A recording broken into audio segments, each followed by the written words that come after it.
C'est près de 400 sapeurs-pompiers, c'est 90 engins, 12 heures de lutte ininterrompue face à une dynamique de l'incendie qui est brutale, qui est marquée par ce qu'on pourrait traduire par des impossibles opérationnels par rapport à l'ampleur du feu, par rapport à son développement fulgurant, par rapport au potentiel calorifique, par rapport aux difficultés d'établir des dispositifs, par rapport aussi à des événements, des aléas comme l'effondrement de la flèche qui propage le feu à l'intérieur, qui fragilise l'ensemble de la structure, comme le trésor qui doit être sauvé sous une pluie de plomb, le tout dans la fumée et des gaz de combustion à température très élevée. C'est également la menace d'effondrement des deux beffrois, avec des moyens bien sûr qui sont en rapport de force complètement défavorables sur un plan hydraulique, sur un plan humain. Avec la pression également des médias, la pression politique, parce que c'est un événement qui dépasse même le niveau national. Le plus choquant, c'est l'arrivée sur le parvis de Notre-Dame. La hauteur des flammes, cette magnifique flèche qui est déjà embrasée. Notre-Dame est menacée. Qu'est-ce qu'il en est du trésor? Le feu est-il déjà tombé à l'intérieur? Est-ce que la toiture va tenir? Est-ce que la voûte de la nef va tenir? C'est toutes ces questions qui se posent sur le parvis Notre-Dame face à ces deux beffrois.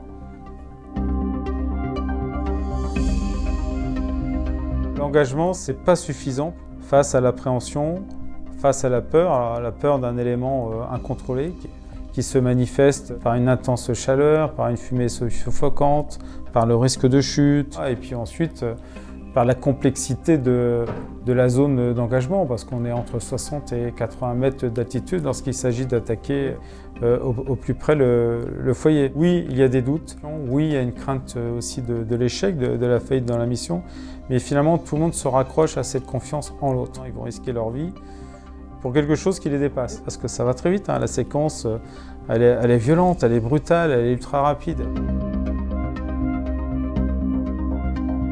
Et c'est la jeunesse donc, qui a permis d'éviter ce drame. Tant que cette jeunesse sera capable de se dépasser, de risquer sa vie pour un enjeu qui est tout autre que celui de sa propre existence, ça prouve qu'on sommes encore des êtres humains, ça prouve que l'humanité, que c'est pas complètement foutu. C'est l'engagement de chacun au sein d'un tout collectif. C'est très rare que les sapeurs-pompiers en fait, se confient. Finalement, chacun a cherché à illustrer dans son parcours de manière naturelle, sans qu'il les guide d'ailleurs, comment il en était arrivé là. Donc il a à la fois ce rôle de passeur de mémoire par rapport à l'incendie de Notre-Dame, mais derrière c'est aussi une belle leçon d'humilité, c'est aussi une belle leçon de vie individuelle et collective dans une période de temps incertain. Les sapeurs-pompiers sont engagés dans un environnement très hostile, une visibilité qui est très réduite, les parois par la conduction de la chaleur qui sont bouillantes.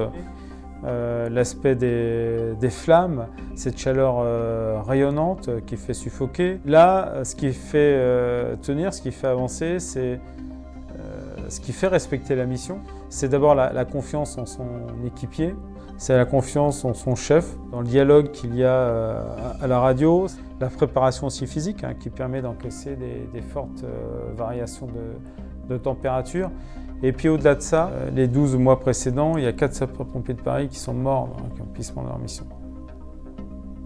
Dans les 2 derniers, sur l'explosion de la rue de Trévise, leur disparition a permis de sauver plusieurs dizaines de vies.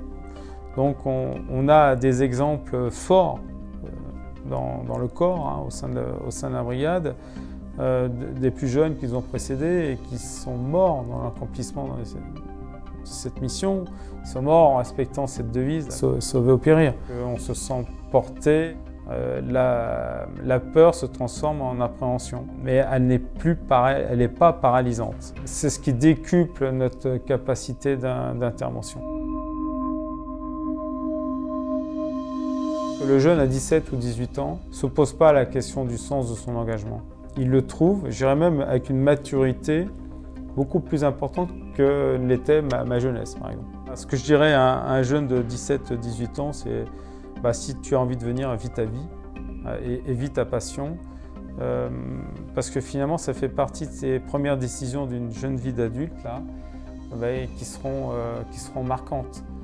Et ça fait partie, s'engager au profit de la brigade de sapeurs-pompiers de Paris, s'engager au profit d'une cause qui est fondée sur des valeurs, qui donne un sens, ça fait partie des décisions et qui comptent, parce que finalement, elle exprime derrière la liberté d'un choix.